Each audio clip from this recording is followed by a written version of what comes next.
करायची हळीवची खीर. हळीवची खीर करण्यासाठी दूध गरम ठेवले. दुधाला चांगली उकळी आली की आपण हळीव टाकायची. त्यासाठी आधी आपण हळीव धुवून अशी भिजत घालायची 5 मिनटं. थोडंसं पाणी त्यात ठेवायचं आणि भिजवायची. ही हळीव आहे. त्याच्यामध्ये टाकायला खोबरं, हे खोबऱ्याचा खीस आहे. थोडासा खोबऱ्याचा खीस, त्याच्यातच बारीक कुटून मी वेलची टाकली. आणि ही 1 वाटी साखर, साखरेच्या वाटीतली ही साखर. जास्त पण साखर नाही टाकायची.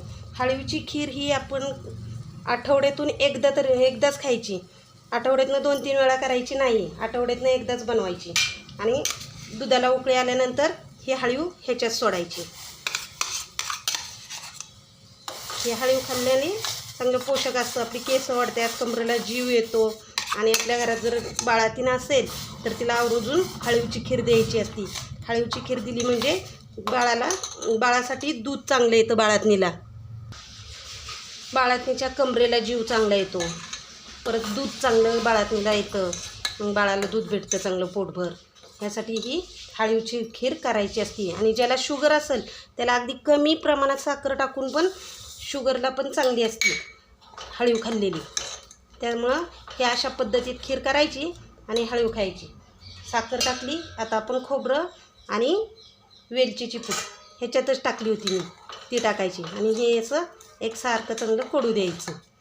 हळीव चांगली फुलती, नंतर मग खायची.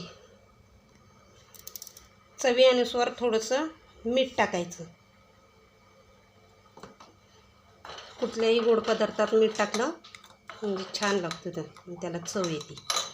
झाली. अशा पद्धतीने ही हळीवची खीर करायची आणि अशी प्यायची बघा. मुलांना द्यायची, घरात जी बाळातीन असेल तिला द्यायची. आवर्जून आठवड्यातून एकदा करायची. आठवड्यात 2-3 वेळा अशी घ्यायची नाही येईल ही हळीवची खीर. चला बाय, भेटूया पुढच्या व्हिडिओमध्ये.